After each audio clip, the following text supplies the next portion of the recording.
কোরআনের বিরোধী হয়, কোরআনকে মিটাতে চায়, তাকে ক্ষমতায় আনার যে মুসলমান চেষ্টা করবে, সেই মুসলমান কখনো মুসলমানের রক্তে হতে পারে না, সে কখনো ইমানদার হতে পারে না। তোদের হাতে পাওয়ার আছে, তোদের হাতে ক্ষমতা আছে, পুলিশ তোদের, মিলিটারি তোদের, দেশের মাথায় তোদের দাদা বসে আছে, সব ক্ষমতা তোদের। মোস্তফার গোলাম বলে যাচ্ছি, দম থেকে তোমাকে রুকে দে। আল্লাহ যদি আমায় ঠান্ডা করে দেয়, আমি ঠান্ডা হয়ে যাব না। এই লড়াই আগামী দিন আরো জোরে হবে। এই লড়াইয়ে আমার সাথ করা দিয়ে আল্লাহ রসুলের জন্য জীবন দিতে পারবে। হাত তুলে দেখো, আল্লাহকে সাক্ষী রেখে হাত ধরো, আল্লাহকে দেখিয়ে হাত ধরো। প্রয়োজন হয় উঠে দাঁড়িয়ে যাও, দাঁড়িয়ে যাও।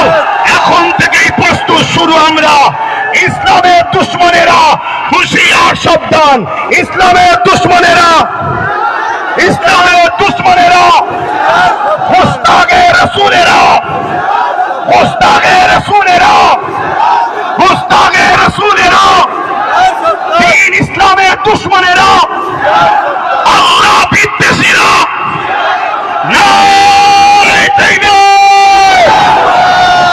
হিন্দুরা আমাদের ভাই, দলিতরা আমাদের ভাই, সাঁওতালরা আমাদের ভাই, ভাই ভাইয়ের সঙ্গে মিশবে। কিন্তু কেউ যদি আমার ধর্মের উপরে আঘাত দেয়, প্রতিরোধ হবে না, হবে না। আমরা কারো ধর্মের উপরে আঘাত দিই না। আমার কথা দিয়ে, ভাষাতে, ব্যবহারে কেউ